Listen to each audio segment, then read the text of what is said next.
नमस्कार, मैं हूँ विभूति झा। ये है जयपुर डायलॉग यूएस से आपका स्वागत है।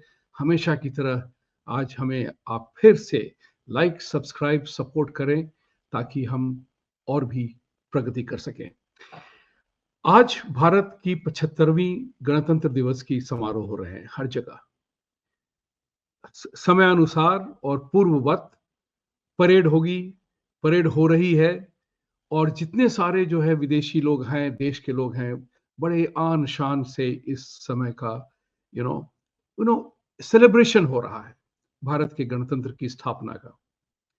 तो 75 से लेकर के 100 यानी कि 2047 की तो चर्चा शुरू हो चुकी है, 2050 की भी होनी चाहिए।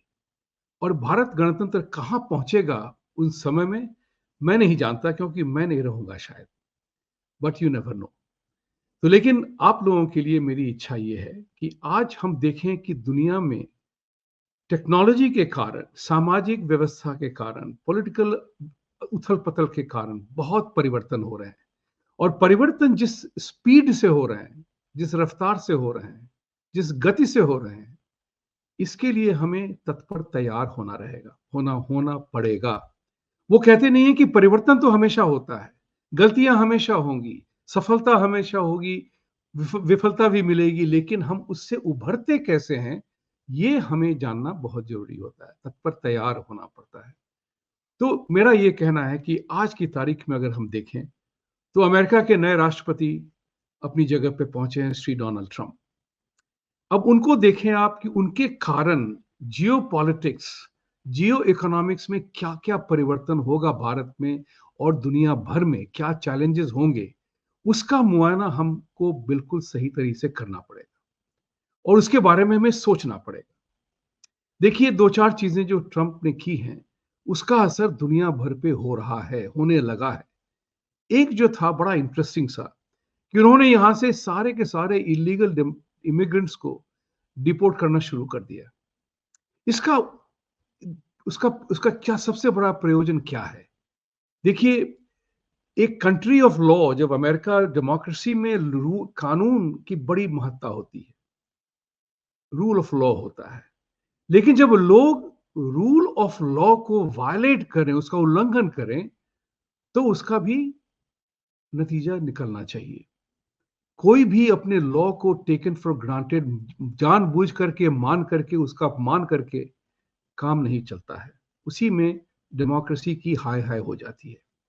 तो मेरा ये मत है कि हर एक डेमोक्रेसी को इस बात को मानना पड़ेगा कि आपके कानून आपके नागरिकों की सुरक्षा के लिए बने हैं। ये उनकी सुरक्षा के लिए नहीं बने हैं जो आपके कानून को मानते ही नहीं हैं। इस बात को समझना बहुत ही आवश्यक है। इसलिए भी आवश्यक है कि जो ट्रंप ने किया है, जब उन्होंने इलीगल इमिग्रेंट्स को, क्रिमिनल्स को भगाना शुरू कर दिया, डिपोर्ट करना शुरू किया, उन्होंने जाति पाति देश का डिस्क्रिमिनेशन नहीं किया। उन्होंने ये नहीं सोचा कि इतने सारे मेक्सिको से आ रहे हैं, लटीनोज आ रहे हैं, लटीनो वोटर पे क्या प्रभाव पड़ेगा उसका। उन्होंने नहीं सोचा।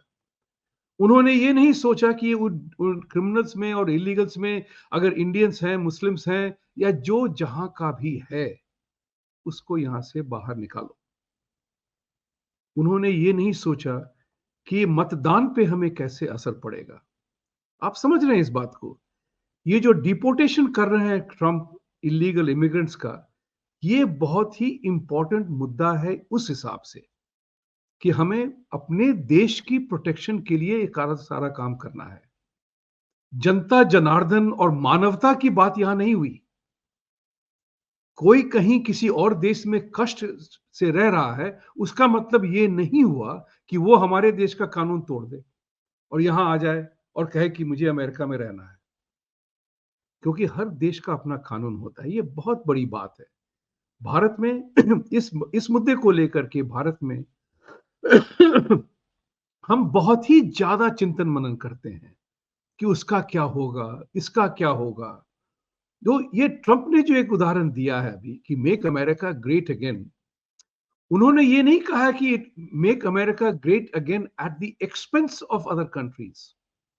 वो कह रहे हैं कि अगर दूसरे कंट्री हमारे को अमेरिका को ग्रेट बनाने में सहायता करेंगे तो हम सहायता लेंगे, लेकिन जो हमारे ग्रेट होने में बाधा डालेगा हम उससे टैरिफ लगाएंगे, उससे हम कानूनी कार्रवाई करेंगे। ये जो एक मत है, ये सबको समझने वाली बहुत बड़ी बात है ये।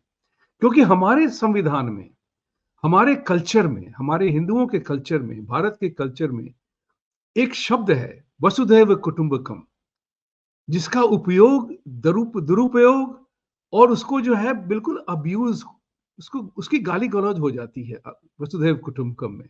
वसुधैव कुटुंबकम करके हम अपने आप को असहाय कर लेते हैं। यू नो, वसुधैव कुटुंबकम का मतलब नहीं होता है परिवार, फैमिली नहीं होता। मेरे विचार से वो कुटुंब और समुदाय और समाज की बात होती है, क्योंकि इसी वसुधैव में सूर्य भगवान एक ही हैं, चांद एक ही है, बृहस्पति एक ही है, शनि एक ही है, पानी का केमिकल फॉर्मूला वही है, हवा का वही प्रावधान है जो दुनिया भर में सबके लिए है। पृथ्वी का जो कहते हैं अट्रैक्शन जो है वो वही है।